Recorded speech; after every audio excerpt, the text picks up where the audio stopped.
Hi, welcome to the Train the Trainer session for Banking Essentials. There's a few documents associated with this workshop, so I'll just walk you through those. So to start with, here we have a facilitator survey, which is for you to complete once you've delivered the training to give us your feedback.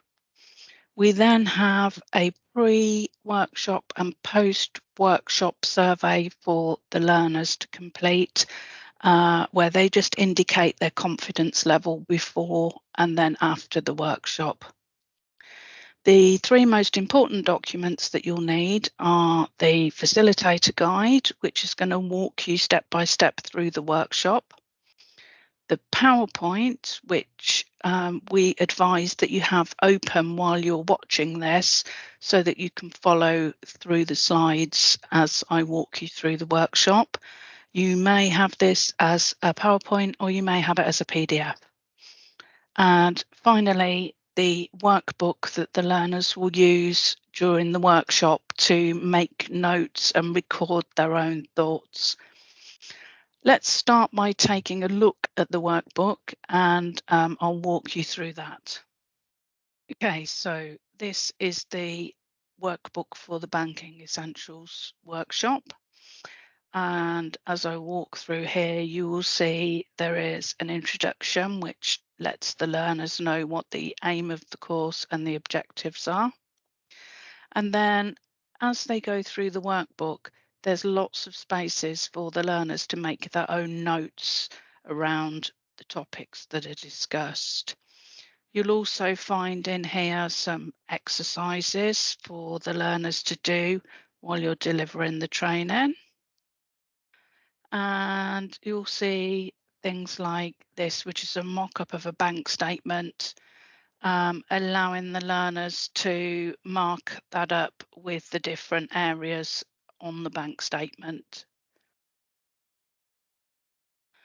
So lots of places to take notes. And then when we get towards the end here, we have a further information section, which has links to Lloyds Bank Academy, a set of online lessons that walk you through banking basics, a link to the Money Helper online budgeting tool, and a link to the Money Saving Expert website. When we carry on, we've got some more links and phone numbers here for any learners who are having money worries. So we've got various charities here. We've got debt advice charities, financial support charities, and financial advice charities, and a housing charity. We then have a little bit around the digital helpline that the learners can call to get help to carry out tasks online. And finally, a list of terms that the learners may come across during the workshop, and this will act as a reference for them if they need reminding of what those terms mean. If I move on now to the Facilitator Guide, this is what's going to walk you through the workshop step by step. So we start here with a little opening section that tells you that the workshop should last around 90 minutes, and then it gives you the aims and objectives for that workshop. We then have a little trainer briefing, which I'd strongly suggest that you take some time to read, where we're outlining the fact that although we are giving you the workshop word for word in this document, please insert your own personality into it. Please feel free to amend or change parts that aren't relevant for your learners. So you will know the learners in the room best. So if there's a section you think might not be appropriate for them, feel free to skip it. Or if you think an exercise would work better run a different way, then feel free to change it. And then we have the agenda here, which tells you how long each section of the workshop will be. So again, this is just advisory. It's down to you and your group of learners how much time you spend on each of the topics. So we're into the facilitator guide itself now. In the left-hand column here, you will see the page numbers for the workbook that are relevant to what we're talking about. You will see little thumbnails of the slides that are appropriate for this section. And then the main content is in this right-hand side here. So you will see things like facilitator notes, which is a little note from me to you to help you understand what to deliver. You will see sections called explain, and you just read those out to the learners. And then when we get into the training, you will see questions that have an ask heading. So that's for when you need to ask a question and then encourage the delegates to discuss that particular topic and come up with some answers. Sometimes you may see a look for section, and that is just to guide you as to what the ideal answer would be so that you can then guide your learners to that. Right, let's walk you through. So you have a welcome section here where you're just running through the welcome and the health and safety, etc. And then we get into the workshop proper. We start by looking at bank account types. So we focus in on the two most common types of accounts, so a basic bank account and a current bank account. And there is information in the workbook about where to find out further details of bank account types. At this point, you can play a banking basics animation from the website if you have the facilities to do so, but it's not essential. So first of all, we talk about current bank accounts, and you'll see that we use personas throughout the workshop so that the learners can apply what they're learning to real world situations. So we start here by looking at Sheila, who wants to apply for a bank account. And we start talking about what is a current account and what does that mean. We then talk about basic bank accounts and what those are and why you might need one.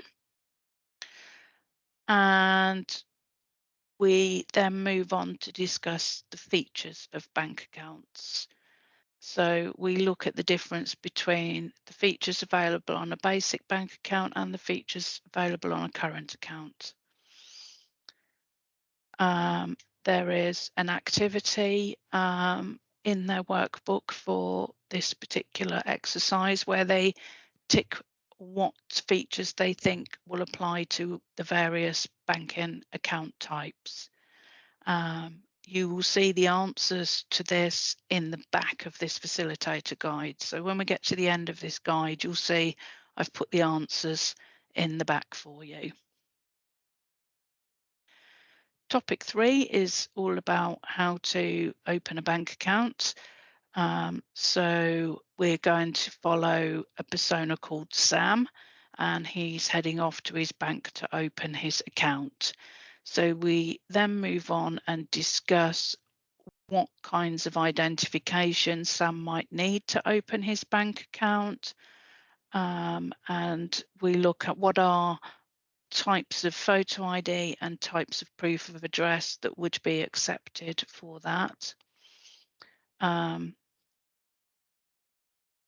Sam then goes ahead and opens his bank account. So we talk about what happens there. We also mention that there are charities to help you through the process if you're struggling. For some people, they might not have proof of identity or address, so there are charities that can support them with this.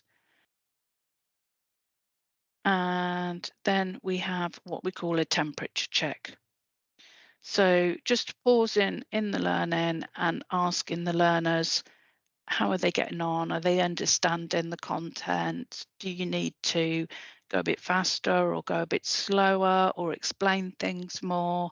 So it's just a little chance for you to step aside and just get a bit of feedback so that you can adjust the delivery for the rest of the session. The next section here is all about understanding bank statements. So Sam receives his first bank statement, and then the delegates will look at that in their workbook, and you can walk them through the different areas they should expect to see on a bank statement. Sam also wants to check information about his bank balance online. So we talk about setting up an online account and the risks of not sharing your password, etc., for your account. We then talk about overdrafts. So what is an overdraft? The fact that if you don't have an approved overdraft, you will get charges added to your account. And we talk about an arranged overdraft and how that works. We're then moving on to the manage your bank account section. So here we talk about the various things you can do with your bank account. So setting up payments, setting up direct debits and what that involves, setting up standing orders, what they are and what's involved, and then a little discussion about what's the difference between a standing order and a direct debit. We quickly mention checks. Again, this is an optional section, so you may wish to skip this out if you think it will be a little bit confusing for the learners, but it's there if you think they need it. So we just explain what a check is and how you can pay your check in to your bank account. We then move on to debit cards. So we are going to discuss what a debit card is and how it can be used for payments. So we look at using chip and pin method of payment and the contactless method of payment and how those work. We then talk about using your card to make purchases online and to making sure you stay safe when you're making payments online. And then there's a quick note about credit cards. Again, optional. If you think it might confuse your learners, skip it out. That's absolutely fine. And then finally, we move on to the review. So we review the contents of the workshop with the delegates, ask them if they have any questions or if there's anything they didn't understand. And then just reminding the learners to take their workbook home with them so that they can refer back to any notes that they've made. As I said, at the end of the facilitator guide is the answers to some of the exercises that the learners have done, just for your reference. And there we go. So I hope that was helpful. I'd like to wish you lots of luck on the delivery of your training workshop. Thank you and goodbye.